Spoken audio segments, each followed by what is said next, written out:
अंधेरे जंगल में एक महिला वीरजिता धीरे धीरे पेड़ों के बीच से कदम रखती है। उसकी आंखों में गहरी सोच है, मानो वह कुछ खतरनाक करने का मन बना चुकी हो। इन मनुष्यों को क्या लगता है ये मुझे रोक लेगा? ये सोचते हैं मैं कमजोर हूँ, पर आज मैं दिखाऊंगी असली ताकत क्या होती है। ऐसा बोलकर वह एक दूर गांव की ओर बढ़ती है। उसकी चाल में दुष्टता की छाप है।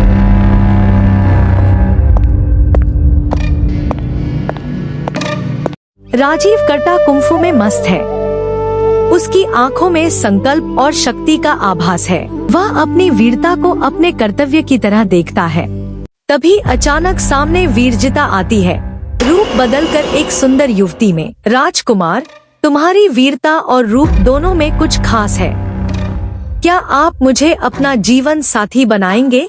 मुझे किसी के साथ जीवन नहीं बिताना। मेरे लिए मेरा राज्य और कर्तव्य ही सब कुछ है। प्रेम तो मेरा धर्म है और मेरा धर्म मुझे अन्याय नहीं करने देता। राजीव का जवाब वीरजिता के मन में अप्रत्याशित गुस्सा भर देता है, लेकिन वह कुछ नहीं कहती। वह अपना चेहरा फेरकर गहरे क्रोध में डूब जाती है। अब वीरजिता साहिल के पास जाती है, जो राजीव का घनिष्ठ मित्र है। साहिल गांव में एक पुस्तकालय में बैठा हुआ है। वीरजिता उसकी ओर बढ़ती है, अब एक अलग तरह की चाल से। राजीव ने मुझे ठुकरा दिया, अब तुम्हारी बारी है। क्या तुम मेरे साथ जीवन बिताना चाहोगे? मैं किसी को कष्ट नहीं देना चाहता, नहीं तुम्हारे साथ कोई संबंध बनाना चाहता हूँ। वीरजिता का चेहरा तमतमाता है। उसकी आंखों में गहरा गुस्सा और क्रोध है। तुम लोग मुझे नजरअंदाज करते हो।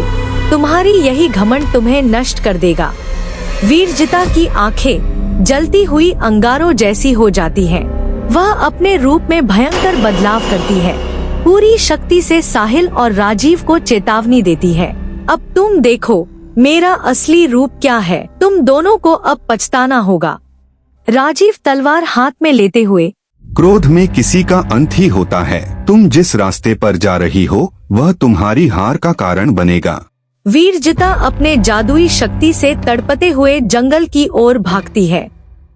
राजीव और साहिल चुपचाप उसे देख रहे होते हैं, पर दोनों की आंखों में एक गहरी चिंता है। वीरजिता राजा विराज के पास आती है। राजा विराज सिंहासन पर बैठा हुआ है। उसकी आंखों में क्रूरता और पाप का गहरा धब्बा है। राजा, उन मनुष्यों ने मेरा अपमान किया है। राजीव और साहिल को सबक सिखाना है। मुझे बदला लेना है। तुम्हारे अपमान का बदला तो हम लेंगे। उनकी आपस की सच्चाई को उजागर कर उन्हें आपस में भिड़ा देंगे।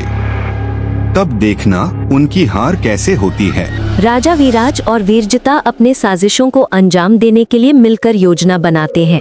हम अफवाह फैलाएंगे, कहेंगे कि राजीव और साहिल एक दूसरे से धोखा कर रहे हैं।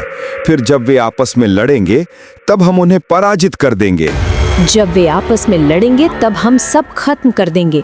मैं उन्हें देखना चाहती हूँ जब वे एक दूसरे से भिड़ेंगे। वे दोनों एक दूसरे के प्रति विश्वास और साजिशों में डूबे रहते हैं। अब उनके बीच दरार पैदा होगा। राजीव और साहिल को एक साधु से खबर मिलती है कि विराज और वीरजिता मिलकर उन्हें धोखा देने की साजिश कर रहे हैं। राजीव, हमें इन दोनों की साजिश का सामना करना होगा। हम इनसे लड़ नहीं सकते। अगर हम आपस में ही लड़ने लगे तो? सत्य कभी नहीं हारता। हमें अपने लक्ष्य पर ध्यान रखना होगा। युद्ध की धरती पर वीरजिता और राजा विराज अपने पूरी ताकत से हमला करते हैं। राजीव और साहिल मिलकर उनका मुकाबला करते हैं। तलवारें टकराती हैं। वीरजिता के जादू और राजीव के कौशल के बीच घमासान होता है। हम जीतेंगे अगर हम एकजुट रहें। तुम नहीं समझते हो, मुझसे बड़ा कोई नहीं हो सकता। सभी लड़ाई में व्यस्त हैं। आखिरकार राजीव और साहिल दोनों मिलकर विजेता और राजा विराज को हराने में सफल होते हैं। वीरजिता गिरी हुई है। वो अब पूरी तरह से समझ चुकी है कि उसकी गलती क्या थी। उसकी आंखों में पछतावा और दर्द है। मैंने बदला लेने के लिए कितने निर्दोषों को नुकसान पहुंचाया।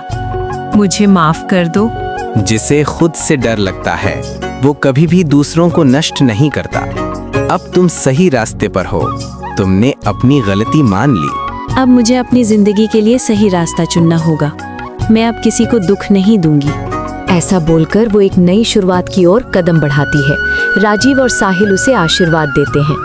सच्ची विजय वही है जो खुद की बुराई को हराकर प्राप्त होती है। वही जीत सबसे महान होती है। इस तरह से ये कहानी एक अद्भुत सोशल और नैतिक संदेश देती है कि अहंकार और बदला सिर्फ विनाश लाते हैं और क्षमाशीलता और सच्चाई की ओर लौटना ही सच्ची विजय है।